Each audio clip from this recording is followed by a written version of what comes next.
This morning. BJ Bass, NBA guy, been on our show a lot of times. It was just the RBA Clear show, but now we switched gears to Joyner Clear. Let's welcome in BJ Bass. BJ, welcome to the show. How you doing, buddy? Ari, morning drive, huh? Yeah, morning drive with my partner, co-host is on the other line, Seth. Join us to say hello to Seth. Hey, Seth. Good to meet you. Hey, BJ, how you doing, man? Doing well. Just, it's that time of year, man. Busy basketball season. I hear you. This is the time of the year where it starts getting exciting. BJ. No doubt. It's gonna be a good Final Four, guys. College basketball Absolutely. first, NCAA. Who do you have winning it all, BJ? Well, last time we talked, Artie, I gave you Syracuse, if you remember that. Okay. Well, you're close. I just felt like, I was at the Garden for the Big East championship, and, man, they really dumped it that night. First of all, the Garden, just as a side note, was electric that night. And I mean, I haven't heard the Garden like that since, Nick Bull's playoffs, whenever that was, 25, 30 years ago at this point. And Syracuse was killing Louisville in that game. I mean, they were up. You rarely see a game where the team's up 20 and then loses by 20. But there was a couple key things that happened in that game, and I really felt like Syracuse, if they did a few different things, could have had them. And I felt like, just looking around at the talent, Syracuse got, to me, the most NBA talent on the roster. And, when you look at college basketball, a lot of times that's what makes the difference. So, I think they could do it. I mean, if they can get over some coaching. I mean, I thought that was the big key in the Big East final game. They never closed the half or the end of game well. They never seemed to execute. So they got to do that. There was a key play in that game where Syracuse was up 15 going into the half, and they turned the ball over, and with 2 seconds to go, Louisville cut it to 13, and psychologically that was a big play. And Syracuse could have had the last shot of the half. So they dumped that. And then when Louisville took the lead, I believe it was 49-48 for the first time, Coach has got to dial up something, some kind of back screen lob or something that's going to change the momentum, and he didn't do that.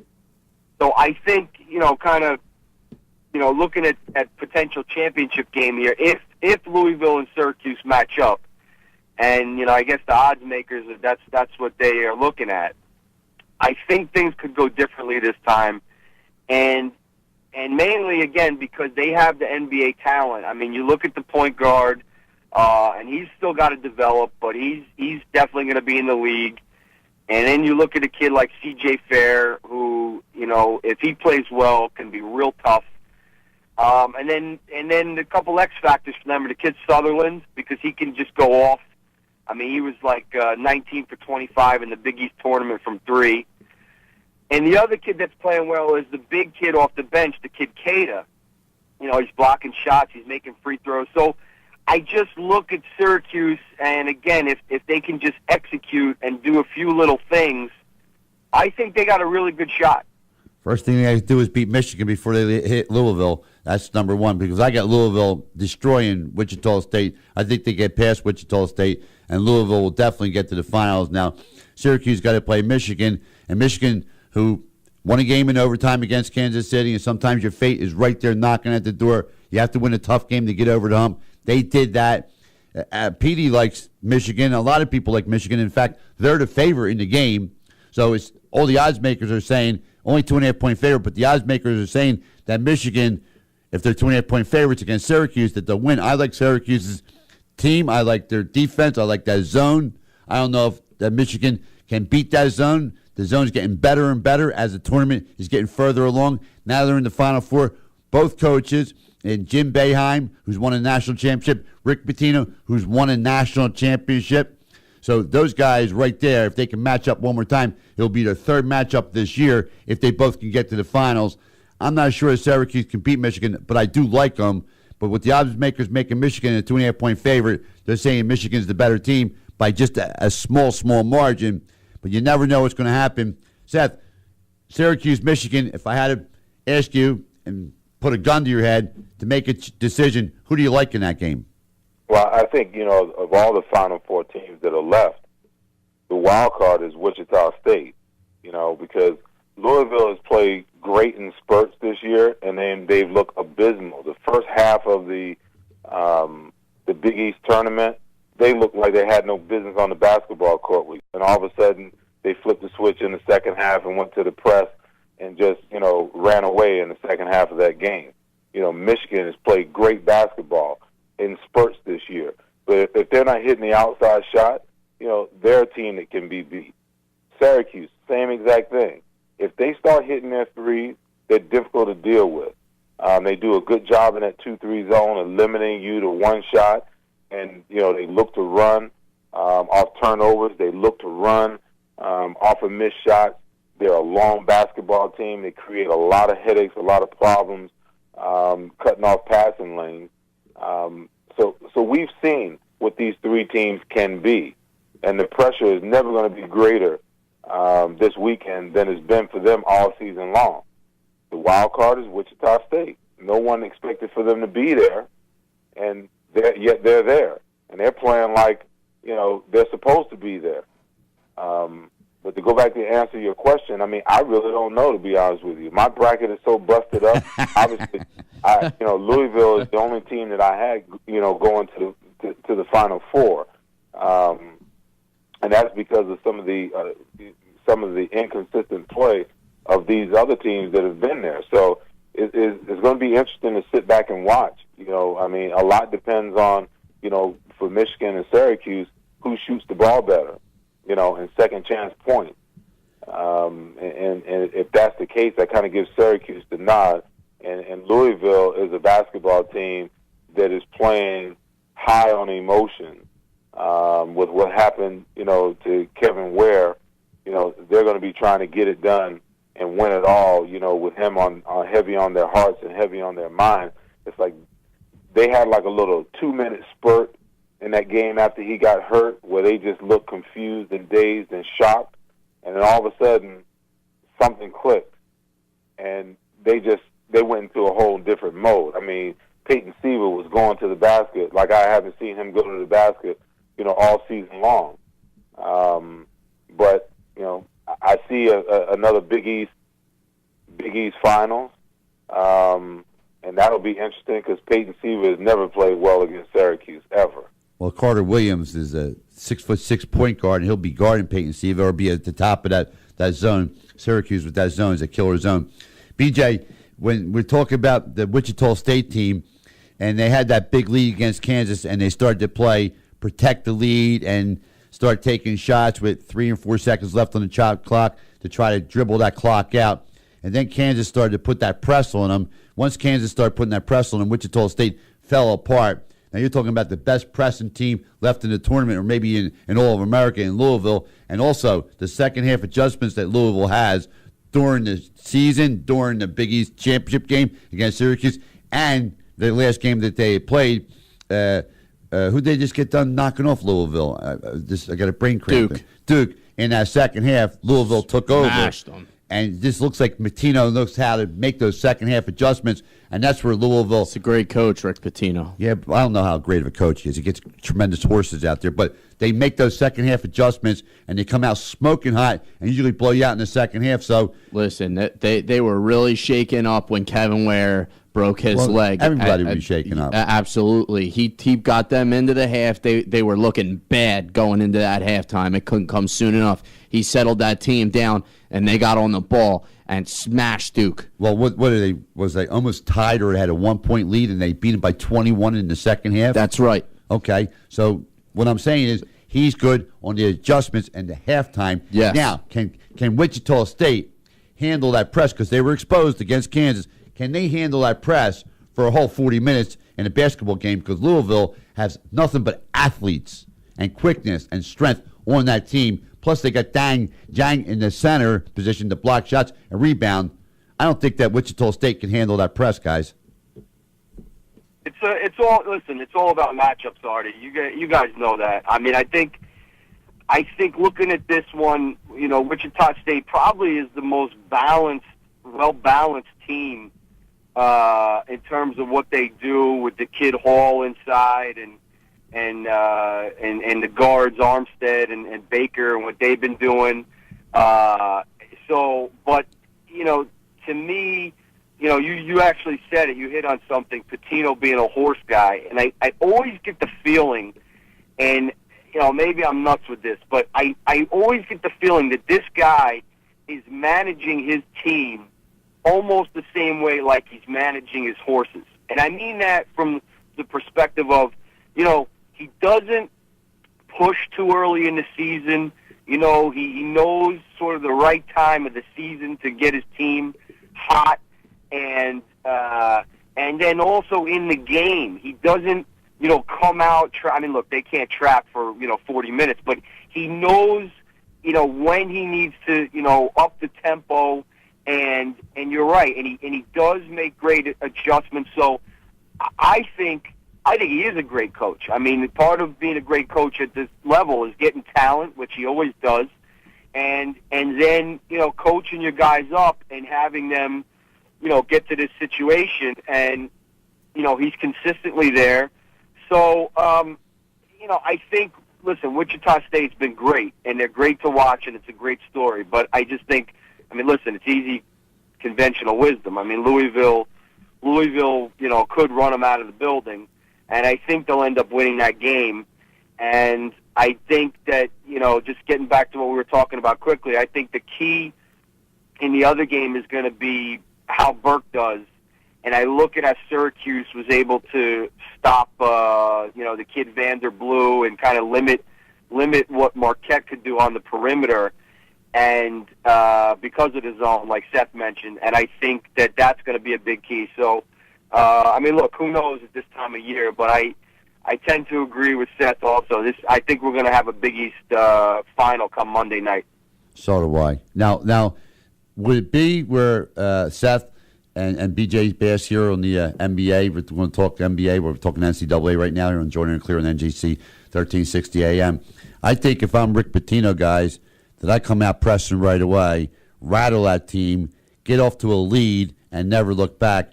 I'll be surprised if they don't beat them by 30. And I'm saying that before the game starts. 30 is a lot of points to beat somebody, but I'll be surprised if they don't beat them by 30. That trap that they got, they were exposed against Kansas, and I think from my perspective of looking at it, I think Louisville woke up in the second half of the Big East Championship, and they haven't looked back since. Well, they still got to play the game, guys. I know it's our job as the media to prognosticate and, talk about the facts, but they still got to play the game. And like I said, Wichita is the unknown factor. Everybody else, we've seen them perform and seeing them at their highs and their lows. The other thing about Louisville you have to take into account is, the emotional roller coaster, of the game that they just have been through. And like BJ said, you can't press the whole game. One of the magnificent things I agree 100% that Rick Pitino does is he manages his team masterfully. He knows when to go press, when to get out of it, when to substitute particular guys. He makes phenomenal adjustments. And to me, that's a sign of a great coach. It's one thing to have a system and put your guys out there and say, hey, this is what we're going to do. And sometimes you see that, BJ alluded to the fact that, Syracuse has to overcome some coaching sometimes. You see that sometimes with Jim Boeheim. They're offensively, they get stagnant, and they don't have an answer. They cannot adjust to what's going on. Defensively, they live in a 2-3. They play some zone, but they live in a 2-3. So if a team can get hot from the outside and make them, move the ball and get some, hit some outside shots, they have no answer for it. The other thing that destroys the 2-3, and I've seen Syracuse, lose some games with a good passing big man that flashes to the top of the zone. foul line high and they throw that ball inside once the defense collapses, there's a lot of room on those wings for him to pass that ball out to a hot team that's shooting well to hit some threes. And that begins to open up some cracks. You know, you can step into elbow on the other side and be able to knock down, you know, those short 10, 15-foot jump shots. So it'll be interesting to see, you know, how these games pan out. You know, and we can predict all we want, but at the end of the day, these four teams have got to step on the court, and, you know, two have got to get it done to get to, you know, the final two. The speculation is what we're talking about here, and it's not an easy pick for Syracuse and Michigan as it is easy for Louisville and Wichita State, because Wichita State's wearing the slipper right now, the Cinderella slipper. They're 9.5-point underdogs. I think that line's low. I think they should be a bigger underdog than 9.5. But like I said, who am I? I'm just a guy on a radio show with one of the greatest players ever played in Philadelphia, one of the best linebackers I've ever seen in my life, with number 59 stats Joyner. We have BJ Bass here on Joyner Clear and NJC, 1360 AM in the morning drive. We go from 7 to 9, 232-707-7, right? 232-7077 and 270-777-7078. There you go, and that's area code 856. Real quick, let's go to the NBA. Carmelo Anthony had 50 last night. Dropped 50 on the Heat. No James, no Wade, and no Chalmers. They win the night before against San Antonio. Cracked them. But New York has been playing some really good basketball lately. They're going to get Tyson Chandler back, and J.R. Smith is lighting it up. Anthony having 50 last night. Are the Knicks primed for the playoffs, and could they give the Heat all they want and to go to the finals? Because I don't see any team matching up with the Heat but the New York Knicks, because the Knicks are the second best team in that conference, and they should be matching up against the Heat. Fellas, give me your thoughts on the New York Knicks versus the Miami Heat and the conference finals to go to the finals. Could they give them the trouble? To me, Chandler's the key to everything. I'll be Captain Obvious here for a second. The Knicks, everybody knows they loaded up with vets. They're the oldest team, I think, in the league. They are. Maybe even ever. And so injury is the big factor. And I think Chandler, we talked about a couple weeks ago, not that Chandler is going to be a big offensive threat, but just what he brings in the middle. To me, that's where Miami can be vulnerable. And look, the Mavericks a couple years ago, I mean, if you remember that series in the finals, Chandler was huge, and J.J. Barea was huge, but Chandler was a difference maker, and Brian Cardinal, if you remember him, the kid from number 35 from Stanford. He went in there, and he was a problem. I mean, he played just his toughness and him with Chandler gave the Heat a big problem. So, and again, J.J. Barea was huge because they couldn't handle his dribble penetration, and he was in there, getting in the lane and throwing lobs and getting Chandler easy dunks. And look, obviously Dirk was Dirk, and and then translating, Carmelo is going to be Carmelo. But I think Chandler's a big key for the Knicks. And then the wild card, everybody knows is J.R. Smith, because Carmelo's going to play well, and he's not going to play as well as LeBron, and he's not going to give you the all-around game. I mean, Carmelo needs to give you 50. No. Time. But time. If Carmelo Anthony's scoring 50 points for the Knicks, they have no chance of winning. None at all if he has to get 50 points to put them in the game. He needs to get himself 23, 25 points, get production out of J.R. Smith, get some production out of Kidd, get some production out of Shumpert. Maybe they bring Rasheed Wallace back because I know he's been injured, but they could keep him rested because they really don't need him to get in the playoffs. He's older, but he could come back as a defensive presence and help the New York Knicks. But if Anthony's scoring 50 points, that means he's dominating the ball, and that's not how you beat good basketball teams with one player scoring 50. If you look at the Los Angeles Lakers and Kobe Bryant, when he scores 30, they usually lose. But if he has like 19 or 20 points, 7 assists, 8 rebounds, they usually win. So Carmelo Anthony cannot beat their whole offense, because if that's the way it is, they're not going to beat the Miami Heat that way. They'll never beat him that way. Well, if he scores 50. Here's what I'm saying, Artie. I'm saying if he gets 50 like last night, and look, Yeah, but they didn't have the three players also. He was incredibly efficient last night, and I don't remember what his final numbers were, but he shot I think he was 7 of 10 from 3, maybe even 8 of 11. So and that's not going to happen again. But what I'm saying is he needs to score a lot, and then and he needs to do it efficiently. And the wild card is going to be J.R. Smith. And to me, can you count on it? And he's been playing great, and he's been he's also been much more efficient. He's taking the ball to the basket, and he's not settling for, bad jumpers. Now, is that going to continue? That's the key for me, because you're going to have to score to stay with Miami. Do I think they're going to beat Miami? No, I don't. Nobody does. Can they make it difficult? Can they hang in, 5, 6, 7 games? Carmelo has to play incredibly well, and JR also has to have big games to supplement that. And is he going to be consistent enough? I don't think so. I don't see it. So, can they get to the Eastern Finals? Yes. Can they win a game? Maybe steal another game? Maybe. But that's if they're playing their absolute best, and that's if they have Chandler and all these other guys firing. BJ, tell everybody where they can get a hold of you if they want to get in touch with you, and your Twitter handle and your email address and all that good stuff that you have going on. Well, I'm at the best place to find me is on Twitter at BJBass2. And Artie, as you know, I'm down at Basketball City in downtown Manhattan. So, but guys can find me on Twitter. And Seth, it's great talking to you because I came up watching you. And so, congratulations on your new show. And I'm around.